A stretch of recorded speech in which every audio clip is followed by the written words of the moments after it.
The midsummer ball at Ashmore Park was already too warm by 9 o'clock, the candles burning fat and low in the heat, the air thick with powder and perfume, and the particular desperation of people who had dressed too carefully for a night that was not going to reward them.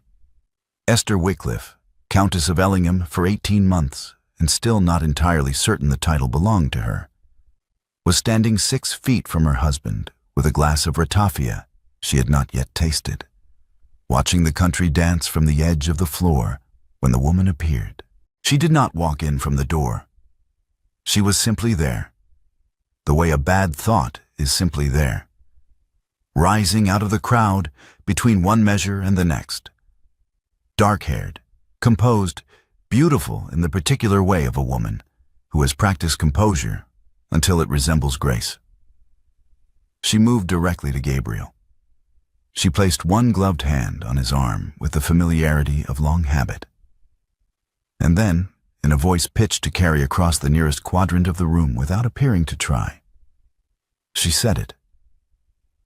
"My darling, I had begun to think you would not come." The music continued for another 2 bars before the nearest couples registered what was happening. Gabriel Wycliffe went perfectly still. Not the stillness of a man caught, Esther thought, but something stranger. Something that looked almost like recognition. And the woman turned her profile to the room and added pleasantly that she was so glad to be among neighbors at last, given that the journey from London was so tiresome, and that she did hope the county would not judge her too harshly for the secrecy of a prior marriage contracted before Gabriel had installed his nurse at Ellingham. The word nurse landed where it was intended to land. Esther did not put down her glass. She stood with it raised halfway to her lips, and she looked at the woman directly, and she thought, "I know that face. Not from a drawing room, not from a social call. From a sick room in a house in Wiltshire 2 winters ago, where a gentlewoman named Tamsin Aldous had been dying by inches of a complaint no physician could name, and where a woman with dark hair and a traveling name had sat beside the bed for 4 days before vanishing with a silver box from the dressing table and a deed of gift that Tamsin had been too weak and too frightened to contest." The music stopped. It stopped because the musicians had reached the natural end of the figure. But the timing was such that every person in the room became aware of the silence at the same moment. Esther set her glass down on the tray of a passing footman. She smoothed the front of her gown, dark green silk, not fashionable, chosen because Gabriel had said once, quietly, that it suited her. And she walked 3 steps forward, so that she and the woman were of a distance where lowered voices would not carry, and raised voices would carry to the walls. "I don't believe we've been introduced," Esther said, "though I think you may have used a different name when we last met." The woman's composure held. "I'm afraid I don't know what you mean." "Tamsin Aldous," Esther said. "The house in Wiltshire, the silver traveling box from the dressing table, and the deed of gift that her sister contested for 14 months before the courts gave it up. You were using the name Mrs. Hartfield at the time, but the face is the same. I sat beside that bed for 6 weeks. I remember faces. It was 1 second, perhaps less." The woman's chin lifted a fraction of an inch and then returned to its previous angle. And if Esther had not been looking for it, she might have missed it entirely. But she had been reading people in sick rooms since she was 20 years old.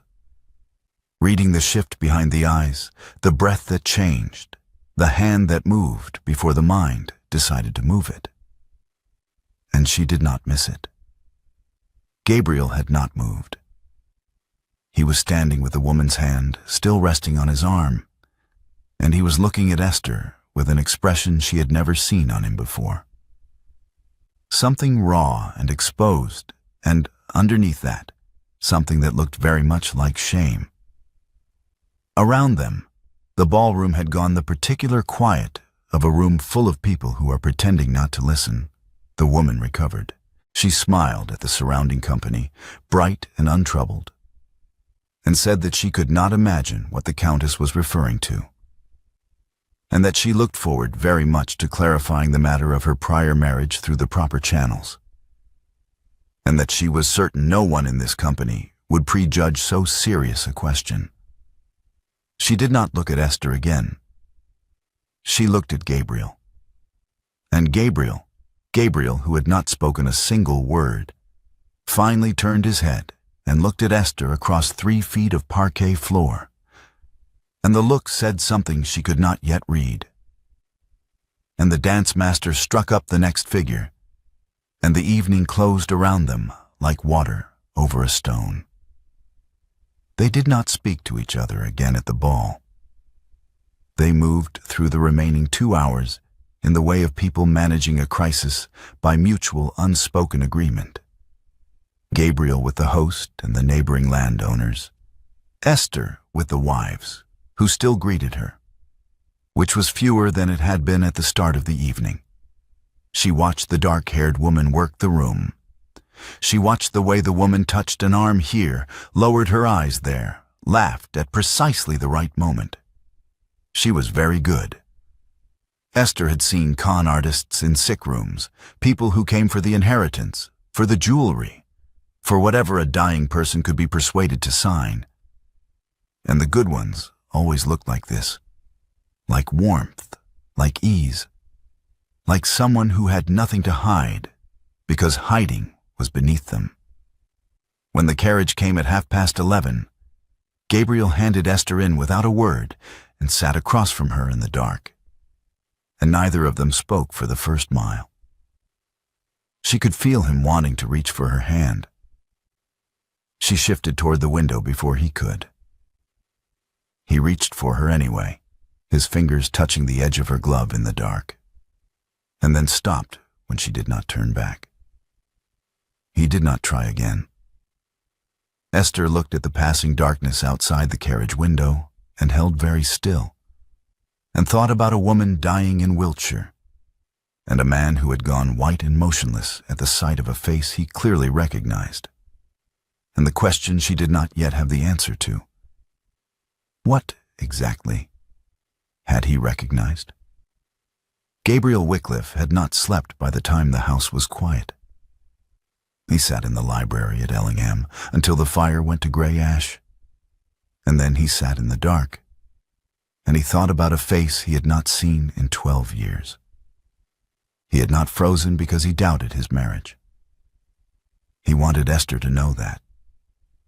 He had been trying to tell her in the carriage, and the words had not come, because the words never came when he needed them most, and because what he needed to say required explaining something he had spent 12 years not saying to anyone. The woman at the ball was not Lady Vivian Calloway. She was not anyone's wife. He did not know what name she was using now, but 12 years ago she had been a smiling stranger who appeared at the edge of his sister Honoria's social circle and worked her way inward, slowly and pleasantly, over the course of 18 months, until Honoria had no friends left that the woman had not quietly poisoned, no money left that the woman had not quietly redirected, and no trust left for the brother who had watched it happen and told himself repeatedly that Honoria was a grown woman and it was none of his business. Honoria was dead at 24, not by violence, by the particular slow collapse of a person who has been systematically stripped of everything that made them feel real. He had recognized the woman the moment she touched his arm, and he had gone still because in 12 years he had imagined what he would do if he ever saw that face again. And the answer, it turned out, was nothing. He had stood there and done nothing, exactly as he had done for the 18 months of Honoria's dismantling, and his wife had been the one to speak. He found out the next morning from Mrs. Poole, the housekeeper, that Esther's personal things had been moved to the stillroom wing. Not from Esther, from Mrs. Poole, who delivered the information in a tone of careful neutrality that communicated very precisely that she had her own opinion of the matter. Gabriel went to the still room door and stood outside it for 3 minutes, and then went away again, because he did not yet have the words, and he would not go to Esther without them. 3 days after the ball, the letter arrived from a London solicitor. A woman styling herself Lady Vivian Calloway had petitioned the consistory court at Doctors' Commons to have a prior marriage to Gabriel recognized. A marriage contracted, the petition claimed, 7 years before his union with Esther, and his subsequent marriage declared void. A hearing date had been set. The legitimacy of Clara, his 6-year-old daughter by his first wife, was not directly at issue in the petition. But the solicitor's careful language made clear that if the Ellingham marriage were voided, the questions surrounding succession, title, and the child's position in the household would require separate proceedings. Gabriel read the letter twice, folded it, and went to the still room. Esther was at the work table with her back to the door, grinding something in a stone mortar, and she did not turn around when she heard him enter. "There is a letter," Gabriel said, "from a solicitor in London. I think you need to read it." She turned then and took the letter from his hand and read it standing at the work table while the smell of dried lavender filled the room between them. And when she was done, she set it down and looked at him with an expression he was learning to read. Not cold, not angry, but the look of a woman who had decided some time ago to feel things privately. "Clara," she said. It was not a question. He answered quietly, "Yes." She folded the letter along its original crease and handed it back to him. "Then we need a solicitor of our own." The county turned in the way that counties turn, not all at once, not with any single declaration, but by degrees so small and so consistent that you could not point to the moment it happened, only to the fact that it had. The invitations from 3 neighboring houses stopped arriving in the same week. A 4th sent a note regretting a prior engagement for a dinner that had not yet been announced. At church on the following Sunday, 2 women who had previously greeted Esther with warmth greeted her with the particular brightness of people who have decided to be kind from a distance. And a 3rd did not greet her at all. Gabriel stood at her shoulder through every one of these moments and said nothing, because he did not know what to say, and because the things he could say, "She is an impostor. The claim is false. My wife is the Countess of Ellingham," sounded without proof, exactly like what a man would say in his position, whether they were true or not. The garden party at Hadley was the worst of it in those first 2 weeks. Lady Hadley had not rescinded the invitation. Whether from loyalty or from the particular social bravery of a woman secure in her own position, Esther was not certain. And Gabriel had made clear that he intended to attend and that he hoped Esther would accompany him. She went because the alternative was to stay at Ellingham and let the county draw its conclusions unchallenged. They arrived in the early afternoon, and the lawn was full of people who managed, with varying degrees of skill, to be looking elsewhere when Esther came through the gate. She heard it within the first 10 minutes. A woman's voice, not lowered enough, saying to her companion that it was a pity the Earl had ever looked twice at a sick-room nurse, and that one could hardly be surprised when the past arrived to complicate matters. Esther kept walking. She did not alter her pace, did not turn her head, did not give the voice the satisfaction of a reaction. Gabriel was at her shoulder before the sentence was finished. His hand came to the small of her back, not a grip, not a pull, just a steady, deliberate pressure that said, "I am here, and I am staying." And he did not remove it for the remainder of the afternoon. He steered her toward Lady Hadley, made conversation, accepted a glass of lemonade, and kept his hand where it was through 2 introductions and a tour of the rose garden. And Esther noted it and stored it, because it was the gesture he had not made in the ballroom. And she was not yet ready to tell him what it meant to her, that he was making it now. She was not yet ready to tell him anything. The distance she had maintained since the night of the ball was still holding, and she was not ready to surrender it on the basis of a hand at her back at a garden party, however much she might have wanted to. 3 days after Hadley, the woman came to Ellingham. She came alone, in a hired carriage, without announcement. And she walked through the front door as though she had been expected, and she asked for the Countess. Mrs. Poole showed her to the morning room and sent a girl for Esther. And Esther came downstairs in her working dress. She had been in the still room and did not change it. The woman was standing at the window when Esther entered. She turned and looked at the working dress, and something in her expression shifted toward satisfaction, and that shift told Esther everything she needed to know about how this conversation was going to begin. "I'll come directly to the point," the woman said. "I have no wish to drag this through the courts if it can be avoided. A financial settlement, something appropriate to the inconvenience, and I will withdraw the petition. No hearing, no public record, no damage to the child. It would be better for everyone."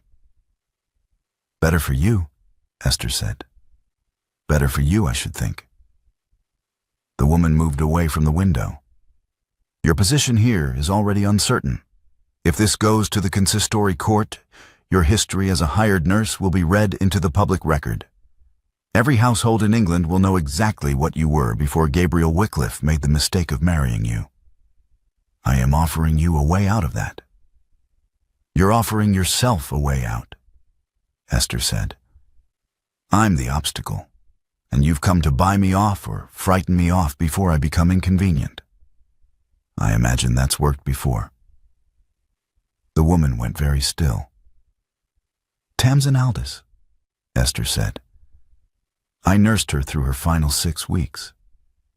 I was in that room when you were in that room, and I remember what you took. And I remember what you said to her when you thought she was past understanding, and I remember the locket you wore at your throat, the one with the engraving on the inner case." She paused. "I would like that locket back." The woman reached instinctively for her neckline, a small, involuntary movement, and then stopped. "I don't know what you think you remember," she said. "I remember everything," Esther said. "I have sat beside a great many dying people. They trust you with things they would not tell a priest, because they believe you will not outlive them long enough to matter. Tamsin told me about you, and what she told me, I have not forgotten." Something behind the woman's eyes went very still. The same flicker Esther had seen in the ballroom, but deeper now, and held longer, and more frightening for being deliberate. "You will regret this," the woman said. "Possibly," Esther said, "but not as much as you will." She showed the woman out herself, because she did not want Mrs. Poole in the hallway when she did it, and because she wanted to be the last person the woman saw as she walked through the door. And as the carriage pulled away down the drive, Esther stood on the step with her hand closed around the locket she had lifted from the woman's neck during the confrontation. The moment when the woman had reached for it, and Esther had reached faster, and pocketed it in a single motion that 12 years of working among the dying and their belongings had made very nearly automatic. She looked at the locket in her palm. The case was old gold, worn at the hinge, with an engraving on the inner face that she had not yet been able to read clearly in the morning room light. She went to the portrait gallery. Gabriel found Esther standing before the portrait of his sister Honoria, the one painted in the year before everything changed, when Honoria was 22 and still looked like herself. She was standing very still, holding something in her hand, and she turned when she heard his step on the gallery floor. She held the locket out to him without speaking. He crossed the gallery and took it from her hand and opened it. And the miniature inside looked up at him with Honoria's face, the particular angle of the jaw, the dark eyes, the small, determined mouth. And the engraving on the inner case read Wycliffe in the hand of the goldsmith who had made it for Honoria's 18th birthday. Gabriel sat down on the gallery bench. He sat down because his legs required it. "Where did you get this?" he asked. "I took it from her neck this morning," Esther said. "When she reached for it, I was faster." She came and sat beside him on the bench, not close, but close enough. "The woman in the portrait. Who is she?" "My sister," Gabriel said. "Honoria. She died 12 years ago. She was 24.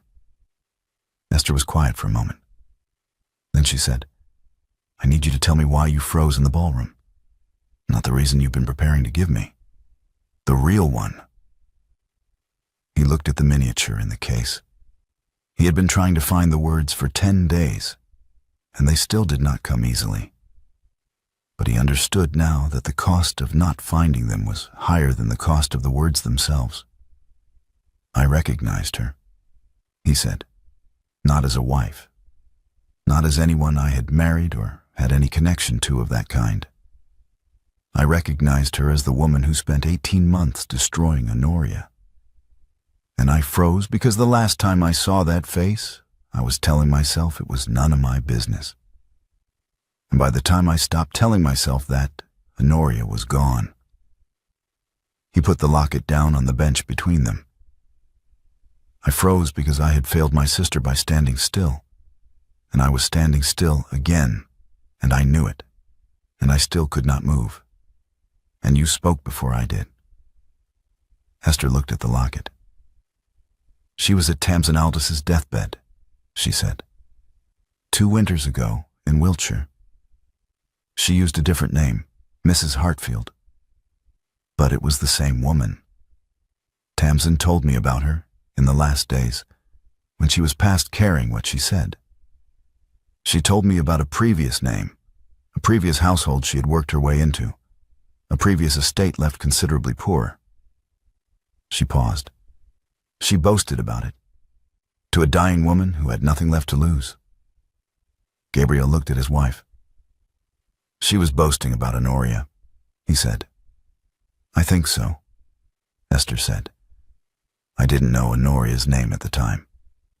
But the description, the estate, the sister, the brother who didn't intervene, it fits."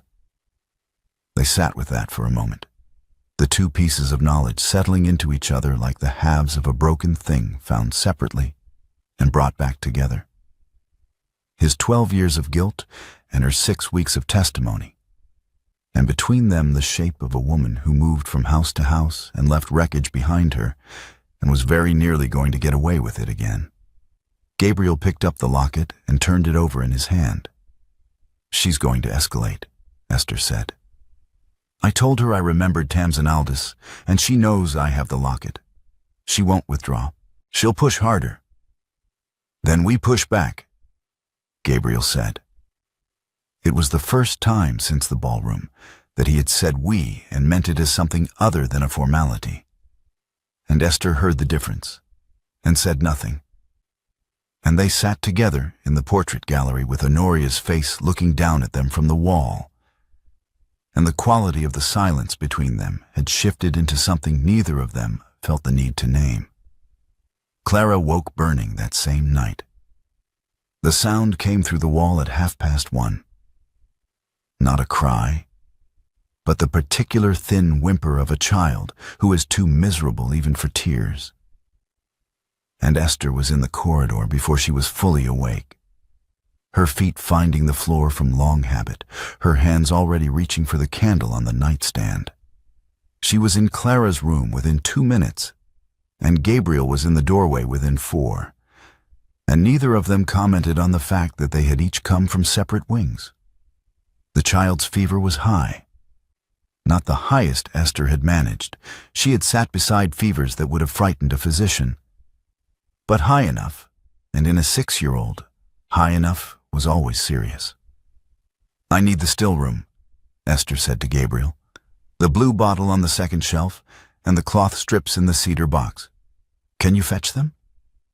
He went without question and came back without question, and took up his position on the far side of Clara's small bed without being asked. For 6 hours they worked on opposite sides of the mattress. Cool cloths, measured doses of the febrifuge Esther had prepared 3 weeks ago for exactly this kind of night. Gabriel holding Clara's hand and watching Esther's hands move with the absolute steadiness of a woman who had been doing this since she was 20 and had never once let her steadiness become coldness. Clara woke twice and asked for water, and asked once, in a small, bewildered voice, whether she was going to be all right. And Esther said yes, with the particular certainty of a woman who has learned that certainty is itself a medicine. And Clara subsided. Somewhere past 2 in the morning, the dose had been given and the cloths refreshed, and there was nothing to do but wait. And both of them were still, and Esther's hand was resting on the coverlet near Clara's shoulder, and Gabriel's hand was resting near her other side. And then his hand moved and covered hers, and she did not pull back. She did not pull back, and he did not move his hand. And they sat like that in the candlelight, while Clara's breathing gradually steadied. And the fever broke at dawn, in the way fevers break, not dramatically, but with a kind of surrender.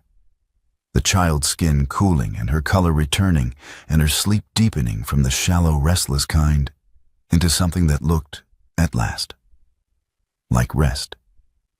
Gabriel looked at Esther across the sleeping child. "Thank you," he said. And it was not the thank you of an employer to a nurse. It was something else entirely, and they both knew it. The wall that Esther had been constructing since the ballroom had not been demolished in a single night. But it had, very quietly, stopped being a wall she intended to maintain. Through the fortnight that followed, the still room became something neither of them had planned for it. Esther had always used it as a working space, her remedies, her dried stores, the careful records she kept of what she had dispensed and to whom. But now Gabriel began appearing in the late afternoons, sitting on the stool near the window with papers from his solicitor. And the two of them converted those hours into something that was partly legal strategy and partly the closest thing to a genuine conversation they had managed since the night of the ball. Esther mapped every location where she had attended Tams and Aldous, the dates, the household, the names of the other servants who had been present. Gabriel drafted correspondence to his London solicitor, laying out the connection between the woman at the ball and the woman who had dismantled Honoria. They identified what could be proved and what could only be testified to. And they rehearsed the difference with the precision of two people who understand that the law is not interested in what you know, only in what you can demonstrate. "The locket is the strongest piece," Esther said one afternoon, turning it over on the work table. "But only if someone who knew Honoria can identify it independently. Without that, she'll claim she came by it honestly." "Mrs. Hale," Gabriel said immediately. "The retired housekeeper. She dressed Honoria for 30 years. She'll remember the inscription without being shown the object. Can we bring her to London? She's 71 and as stubborn as any woman I've ever met," Gabriel said. "She'll come." The preliminary hearing in London was the first time Esther had been inside a court, and she had prepared herself for its formality and its coldness. She had not prepared herself for the forged parish register. It appeared without warning, produced by opposing counsel with the smooth efficiency of something planned well in advance. A register from a Shropshire parish, dated 7 years prior, recording the marriage of one Gabriel Aldous Wycliffe, Earl of Ellingham, to Vivian Margaret Calloway, spinster. The ink was correct, The binding was correct. The clerk who had allegedly witnessed the entry was present in the court and prepared to swear to it under oath. And he swore to it with the particular confidence of a man who has been paid enough to be confident. For 40 minutes, the hearing moved in a direction that made Esther's stomach tighten. The judge was attentive. The forged register was detailed. And then opposing counsel read, into the public record, Esther's nursing history, every household, every sick room, every dying person she had attended, not as testimony of her character, but as evidence that Gabriel Wycliffe had been deceived into marriage by a woman of no social standing, who had used proximity and a dying man's gratitude to secure a title she had no right to. The court's inclination shifted visibly. On the road back to Ellingham that evening, Esther sat with the knowledge that a clean document and a paid witness were winning against everything she knew to be true. And the particular cold clarity of that knowledge was harder to bear than anger would have been. A forged register and a bribed clerk, she said. She's had time to prepare this. She knew we'd look for the nursing testimony, and she's turned it against us. We need corroboration, Gabriel said. Something that can't be forged. Tamsin Aldis's sister, Esther said. She's still living. I had a letter from her 2 years ago. She'd moved to a market town in Lincolnshire. She knows the alias her sister's visitor used. She knows the dates. She may know more than she's told anyone. She paused. I intend to find her and bring her testimony back to London. I'm going whether you agree or not. Gabriel looked at her steadily across the carriage. I'm coming with you, he said. They found Tamsin Aldis's surviving sister, a quiet woman named Margaret Aldis, in a market town 2 counties north, in a small house above a draper's shop that smelled of lavender and old wood. She opened the door to them with the expression of a woman who has been waiting a long time for a particular conversation and had begun to doubt it would ever arrive. She gave them 3 hours and everything she knew. The dates matched Esther's records precisely: the arrival at the house in Wiltshire, the departure, the specific items that had gone missing in the days following. The alias, Mrs. Hartfield, confirmed. And then Margaret Aldis told them something Esther had not known. That in Tamsin's last coherent days, the woman had spoken openly about a previous name, a previous household, a previous estate in the northern counties, where she had spent nearly 2 years cultivating a young woman of good family before the young woman's health gave out entirely, and there was nothing left worth taking. She said it like it was a story she was proud of. Margaret Aldis said, her hands very still in her lap. My sister was dying, and this woman sat beside the bed and told her about the other women she had done this to, and she laughed while she told it. I've thought about that laugh for 2 years. You'll testify to this? Gabriel asked.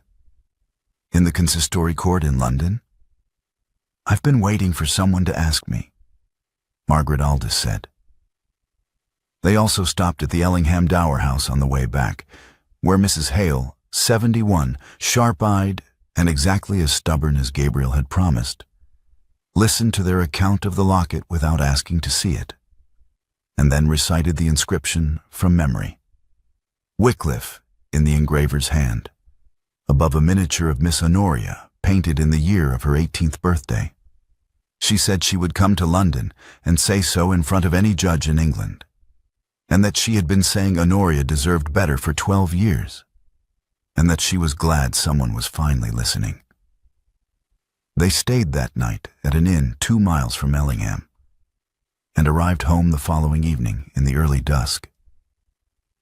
And Gabriel found Esther in the herb garden, checking her still-room stores by lantern light, methodical, practical, moving through the rows of dried stems with the quiet competence of a woman who has always found clarity in useful work. He came through the garden gate and stopped a few feet from her, and she looked up from the lantern. "I should have stepped between you and that ballroom the moment she opened her mouth," Gabriel said. "I should have been in front of you before she finished her first sentence. I know that. I knew it that night. And I have known it every day since. And I don't have an explanation that makes it better. I only have the fact that I did not, and that I am sorry for it." Esther set the lantern down on the garden wall. She looked at him for a moment in the dusk light. The angles of his face, the effort it cost him to say things plainly. And then she crossed the 3 feet of herb garden between them and kissed him once, slowly, with her hands against his chest and his hands coming up to her shoulders and the smell of lavender and thyme all around them in the evening air. It was the first kiss of their marriage that neither of them had chosen because it was required. It was chosen because they meant it, and they both knew the difference. "Tomorrow we go to London," Esther said, when she stepped back. "Tomorrow we go to London," Gabriel said. The consistory court at Doctors' Commons was a room that had been designed, Esther thought, to make people feel small. The ceiling was high, and the light was gray, and the benches were hard, and the judge sat at a considerable elevation and looked down at the proceedings with the expression of a man who had seen every variety of human dishonesty and was not surprised by any of them. Nell Crabbe. For that was the name that would eventually attach itself to the woman.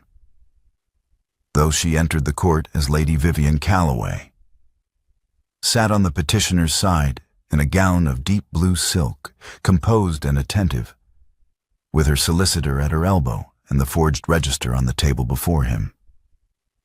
She did not look at Esther when Esther entered. She looked at Gabriel, and her expression was pleasant and patient and entirely assured. The morning's proceedings began with opposing counsel presenting the forged register in full. The bribed clerk took the stand and gave his testimony with the smooth efficiency of a man who had rehearsed it carefully. And for 40 minutes, the court's atmosphere tilted steadily toward the petitioner's side. The judge made notes. The judge nodded at certain points. The judge began, in his summary remarks before the lunch adjournment, to lay out the preliminary shape of a ruling that would recognize the prior marriage and void the Ellingham union. Gabriel's solicitor presented their counter-testimony after the adjournment. Margaret Aldis's account of the alias and the dates, carefully documented. But opposing counsel attacked it as the grievance of a bereaved sister with a personal interest in the outcome. And the attack was not ineffective. The court's preliminary inclination had been established in the morning, and afternoon testimony was always fighting uphill against a morning's work. Esther watched the judge's face and understood that they were losing. She stood up. "My lord," she said, in the carrying voice she had developed over 20 years of making herself heard across sick rooms full of grief and noise, "I ask permission to address the court." Opposing counsel objected immediately and at length. The judge looked at Esther for a long moment over the top of his papers. "The Countess of Ellingham may speak," the judge said. Esther did not look at Nell Crabbe. She looked at the judge, and she spoke clearly and without haste, and she did not soften anything. "My name is Esther Wycliffe, née Fenn, Countess of Ellingham. Before my marriage, I worked as a nurse and still-room keeper in the households of this county and the adjacent ones. And I am not ashamed of that work. And I will not pretend it did not happen in order to make this court more comfortable. I nursed the dying of this county for 15 years. I was good at it, and I am proud of it. And it is precisely that history which makes me the only person in this room who can tell you what I am about to tell you." She named Tamsin Aldis. She gave the dates of her attendance at the house in Wiltshire.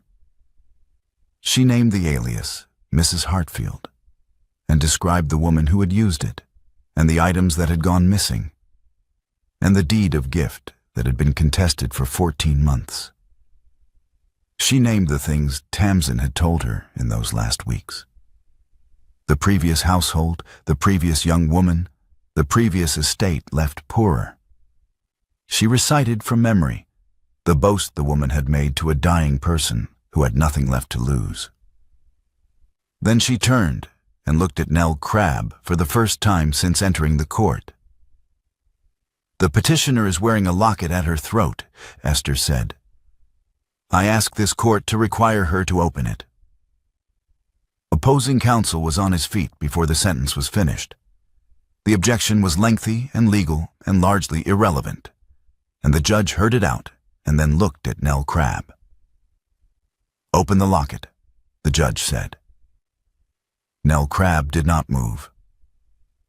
"Madam," the judge said, in a tone that had clearly ended careers, "open the locket." The silence in the court was absolute. Nell Crabb sat perfectly still for 3 seconds. Esther counted them. And then she reached for the chain at her throat and made a small, controlled movement.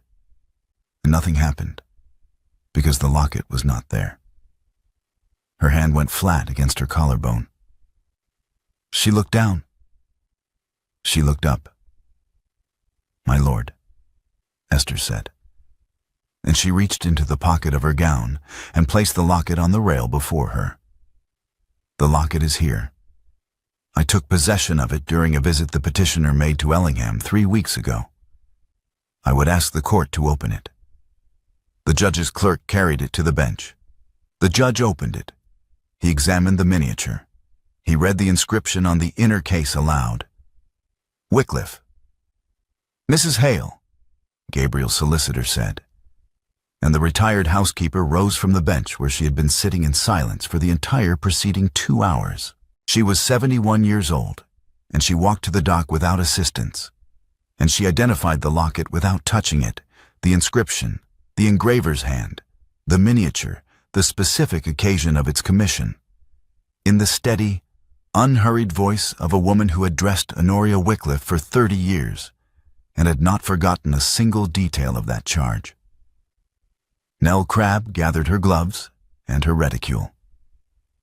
She stood. She looked for one moment, directly at Esther.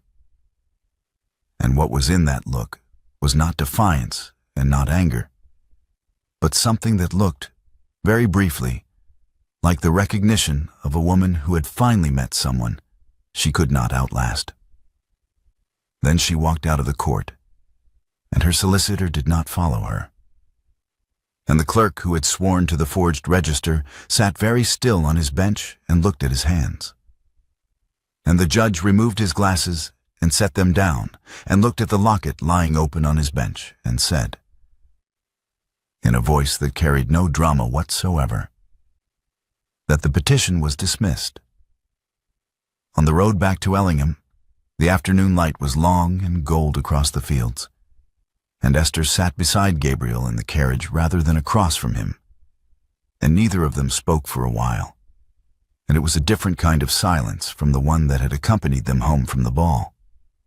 "Your nursing history is now a matter of public court record," Gabriel said eventually, "permanently attached to the Ellingham title. I want you to know that I understand what that means, and I want you to tell me what you want to do with it." Esther considered this for a moment. Outside the carriage window, the harvest fields moved past in the late afternoon light, and somewhere a long way back, a woman named Nell Crabb was making whatever calculation she made when a plan failed. And somewhere even further back, Honoria Wycliffe was 24 years old and did not know yet what was coming. "I want to reopen the still room," Esther said, "to the village, formally the way it was before the previous housekeeper shut it down. I want to be known as the Countess of Ellingham and as the woman who brews the febrifuge for the tenants' children. I want the two things to be one thing, publicly, and I want anyone who finds that combination unsuitable to find somewhere else to take their dinner invitations." Gabriel was quiet for a moment. "Then that is what we will do," he said. "I want it noted," Esther said. "I'll tell Hargreaves to note it before we leave London." "I want it noted now," Esther said, "before we're home, while Hargreaves is still in the carriage behind us." Gabriel leaned out of the carriage window and called to the following vehicle. And Hargreaves, the solicitor, a man who had been in Gabriel's family's service for 20 years and had seen a considerable variety of human behavior, produced his notebook without comment and made the notation that the Countess of Ellingham intended to reopen the estate still-room to the village as a formal practice, with the full knowledge and approval of the Earl, and that this was to be treated as a standing instruction. Gabriel leaned back against the seat. "My mother," he said, "would have hated this." "I know," Esther said. "She would have said a great deal about it, a considerable volume." "I know that too." "She's been dead for 6 years," Gabriel said, "and I find I am entirely indifferent to what she would have said." Esther looked at him, the particular set of his face when he was trying not to smile, and felt something settle in her chest that she did not try to name, because some things are better felt than catalogued. The still room was reopened on a Tuesday morning in early autumn, in the particular gold light that comes at the end of summer when the air has thinned, and the shadows have lengthened, and everything smells of harvest and turning leaves. Esther's plain nursing apron hung on the same peg as the Ellingham pearls. She had put them there deliberately on the first morning, and left them there. And the shelves held the remedies she had been rebuilding since the campaign in the still-room afternoons. The febrifuge, the wound poultice, the cough syrup that the tenants' children had been coming to the estate for since before Esther had arrived. Clara sat at the work table with a basket of dried lavender, separating the stems from the flowers with the careful concentration of a 6-year-old who has been given a real task and takes it seriously. She asked, every few minutes, whether she was doing it correctly, and Esther said yes each time, because she was. A tenant farmer's wife had brought her youngest daughter that morning, a child of 4 with a chest complaint that had not cleared through the summer. And Esther was at the grinding stone working through a remedy for it, the pestle moving in the steady rhythm she had been using since she was 20 years old, while the farmer's wife sat on the bench near the door and watched with the expression of a woman who is deciding whether to trust something. "You were really a nurse?" the woman asked. "Before all this?" "I was," Esther said, "for 15 years. And now you're the Countess." "And now I'm the Countess," Esther agreed. "Both things are true at the same time. I find that is generally how it works." The farmer's wife considered this. Clara looked up from her lavender to see if it was the kind of conversation that required her attention, decided it was not, and went back to her stems. Gabriel was in the open doorway with the garden behind him, reading correspondence in the morning light, the household moving around him in the easy way of a house that knows its own rhythms. He looked up from his papers at some point and found Esther looking at him across the length of the still room. And he held the look for a moment, the particular look of a man who has learned, later than he should have, that the most important things in his life were already in the room with him. The door stood fully open. The garden was bright behind it. Clara's hands moved through the lavender, sorting the good from the spent. The grinding stone turned. The remedy took shape. And outside, on the drive, the farmer's wife's carriage waited to take the remedy home. And the county went about its business, and the Countess of Ellingham worked at her stone in her plain apron with the pearls on the same peg. And the door of the still room at Ellingham stood open to anyone who needed what was inside.